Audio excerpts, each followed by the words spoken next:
Hey there, you mean DC fans, and welcome if you are new. I am Mantis, and today we're going to get back into Absolute Flash number 10.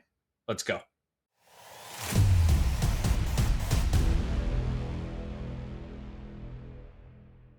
Jumping back into Absolute Flash, we find Rudy is still captured by Eleanor. He's there to lure Wally back to Fort Fox, being ground zero for their experiments with the red matter. Ellie lets Rudy in on a little secret that they were never really a team and that Rudy was only there as cover for Barry and her to continue her father's work. Now, Barry had found a way into that other world they call Still Point, but after his death, the doorway was shut. With Wally as the key on his way, Rudy tries to intervene but gets tased for his troubles. Eleanor has no problem disposing of Rudy once Wally gets there, along with the rest of the rogues. Speaking of the rogues, they did survive the double cross of the trickster, and for the moment hold Jesse as prisoner. Realizing they're sitting ducks at this point, Snart tells Digger to send out his boomerangs on recon to see if there are any search patrols headed their way. That's when Grodd gets a feeling, one to which Wally is curious about. Now, see, Grodd is connected telepathically with one of the other test monkeys. It's actually Grodd's father. In the research base, that Wally's father is still there and in one piece. As Wally confirms the plan to rescue them both, Snart notices the temperature increasing rather quickly, which can mean only one thing: Heatwave is back. And he makes a smashing entrance, almost nailing Snart. But as he was able to jump out of the way, that attack caused the ensuing confusion. And of course, Jesse takes advantage of that, kicking Lisa and rolling backwards. Now, Wally thinks he can absorb Mick's power like he had previously, but Snart directs him to go find his father and, get out of here. It's when Snart blasts Mick with a shot from his cold gun, and Wally takes off towards Fort Fox. Eleanor's scouts notify her that Wally is on the way now, and she radios the trickster to disengage from her little spat and follow Wally. However, she's still wanting to settle the score with Lisa, and Eleanor does not give a shit about any of that and tells her to move on now. Finally agreeing, Jesse teleports into the research base just as Lisa's weapon passes through where she used to be, as Jesse now has eyes on Wally. Wally and Grodd both know they're likely running into a trap, but they don't really have a choice at this point. And slowing down from his super speed, Wally starts to see past conversations that he had with Barry, which does in fact clue him into which way to go, apparently. Things start to go off the rails a bit now, with Wally, in addition to seeing his past conversations with Barry, also sees himself in the future, looking a little bit beat up from something. And Grodd is also motioning to something in the tube cages that they had passed previously.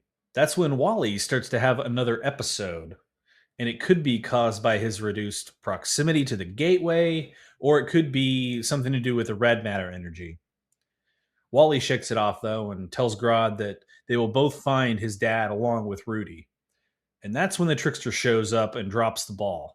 Wally grabs Grodd and takes off away from the trickster, all according to the plan, it seems, because Eleanor is tasking Jesse to push Wally and Grodd to Barry's lab, corner him, and make him feel threatened. All of this likely to draw out his power and open the doorway.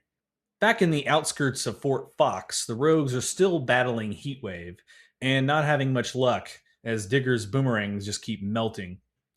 Snart tries to appeal to Mick's human side and familiarity with the rogues, possibly friendship even, but that's not working either, as Snart nearly gets hit by an attack. Unfortunately, Lisa is not so lucky. While Snart tends to her burn with his cold gun, Digger sends all his boomerangs in an attack at Heatwave all at once. But it's no use. Heatwave grabs them out of the air and melts them. Digger calls for a retreat, but just as he does, it suddenly starts raining. And raining we've seen in the series before. Heatwave is a bit confused and then gets hit with a powerful lightning strike, causing him to revert back to his human form. What did this, you ask? Weather Wizard, of course, or in the Absolute Universe, Project Wizard. Wally arrives at Barry's lab, the gateway engulfed in circling energy matching Wally's power signature. Again, Wally starts to see past events where he walked in to see Rudy pummeling Barry or someone. We can't really tell through the energy vortex at this point. In any event, they reach out to each other in the vortex. That's when Jesse shows up again, throwing an exploding ball at Wally. But he easily avoids the attack. He tells Trickster to stop, but she's sticking to the plan to make Barry feel threatened and drops another explosive ball right next to Grodd. That's when Barry takes off and runs at them both. Wally grabs Grodd and knocks the ball right back at Trickster as it explodes, knocking her down. Suddenly, Wally feels something changing with the doorway energy, though. That's when we see a hand start to reach out of the vortex, calling out to Wally. And Wally thinks to himself, could that be Barry? Still alive? With the rows closing in on Fort Fox, and Rudy watching from the other room, yelling at Wally to stop, Wally reaches out and grabs the hand, again thinking it has to be Barry. Well, we see it's not Barry at all, but Eleanor's grandfather, Ebert Thawne, and he is become something else entirely, a monstrosity. Holding Wally by the arm, Eleanor looks on as he says the word one. Of course, there can be only one, not Highlander, but he yells it anyway. There can be only one. He yells, casting Wally into the doorway of Vortex. It's when Wally lands sliding someplace else. Wally reaches out to no avail just as the doorway closes, and he's seemingly stuck in this other world until he hears a voice call his name. That's when Wally turns to see Barry in some reddish hue, or it looks like Barry, and a few other interesting lost souls lost in the Flash world. All right, guys, thanks for sticking with me through this issue of Absolute Flash number 10. Again, don't forget to like, subscribe, hit that bell notification so that when we have a new video in these comic series we're doing, especially the KO one, it's getting really good in there. You'll be notified when that video comes out, and you can follow along with us. Again, want to thank everyone. Until next time, later.